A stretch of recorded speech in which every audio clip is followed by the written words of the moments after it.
walaupun Anies Baswedan saat ini berada di surveinya di nomor urut 3, akan tetapi saya yakin akan ada gebrakan-gebrakan, akan ada kejutan-kejutan yang mengantarkan bahwa Anies Baswedan tidak boleh diremehkan.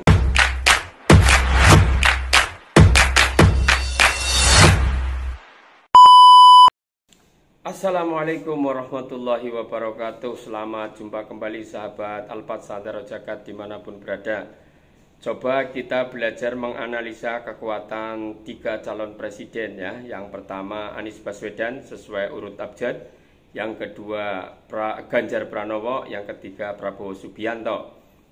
Prabowo Subianto adalah orang yang sudah berkali-kali kalah dalam kontestasi Pilpres.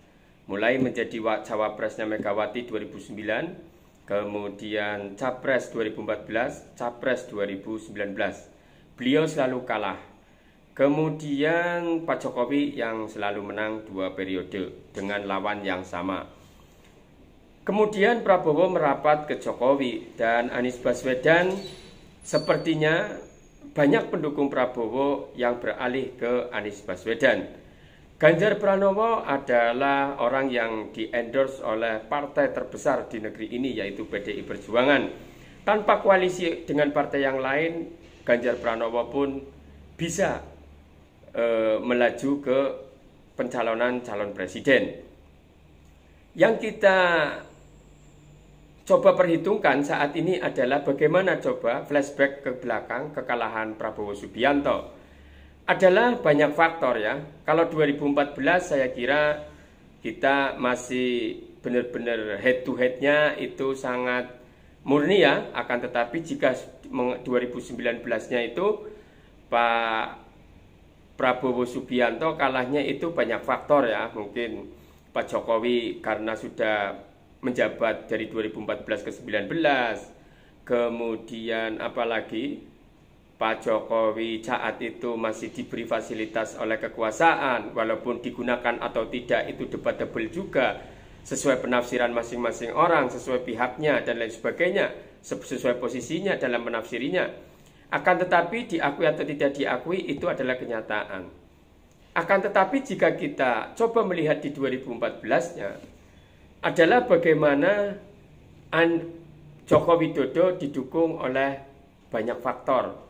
Yaitu apa? Yaitu punya media mainstream seperti Metro TV, kemudian dari Haritanu dan sebagainya ya.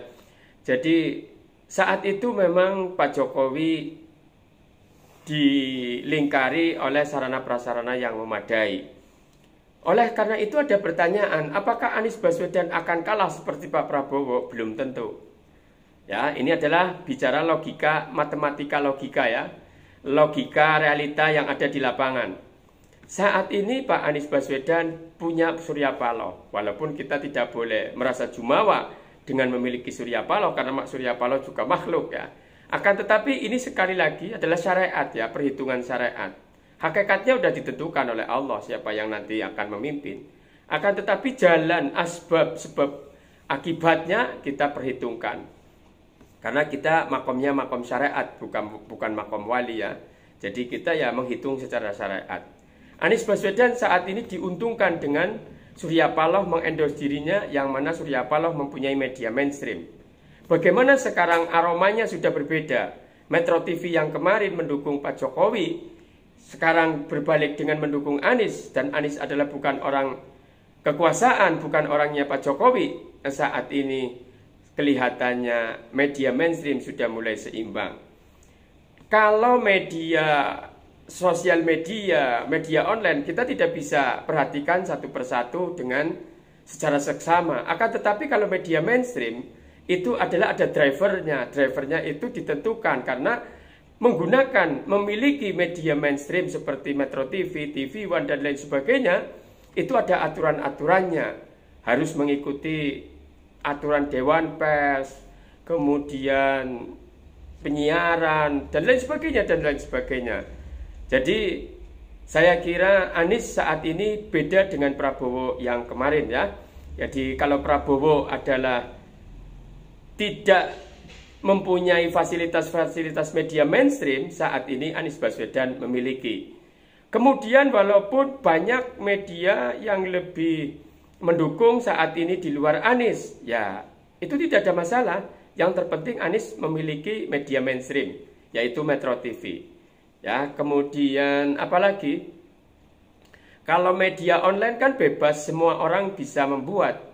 Satu orang bisa membuat 2, 3, 4, lebih dari satu channel bisa.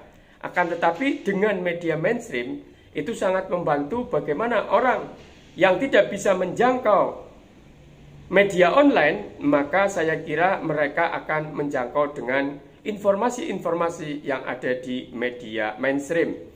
Dulu kita tahu TV One seolah-olah berpihak karena Abu Rizal Bakri pernah mendukung Prabowo Subianto, tapi tidak berani vulgar, ya, tidak berani keberanian seperti Surya Paloh. Kemudian apalagi kita tahu rasakan bagaimana ILC yang pendukung, yang viewernya banyak banget, sampai juga harus tidak boleh tayang dengan apapun itu alasannya. Karena Ilyas pernah bertanya, ada pertanyaan yang tidak harus saya jawab dan lain sebagainya, dengan pertanyaan kok TV One sekarang tidak menyiarkan ILC di TV One.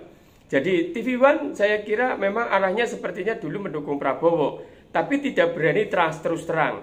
Bahkan ada kejadian di Jogja dan lain sebagainya, seperti ILC juga yang mohon maaf tidak boleh mengudara dan lain sebagainya. Itu menunjukkan bahwa media mainstream sangat diperlukan oleh kandidat calon presiden di negeri ini. Oleh karena itu saya kira ini coba kita baca ya.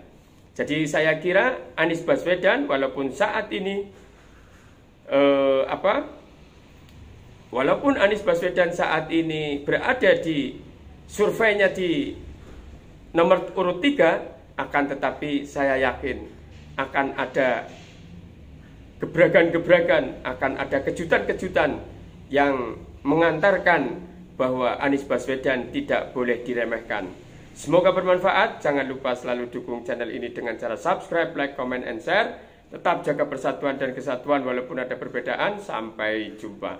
Assalamualaikum warahmatullahi wabarakatuh.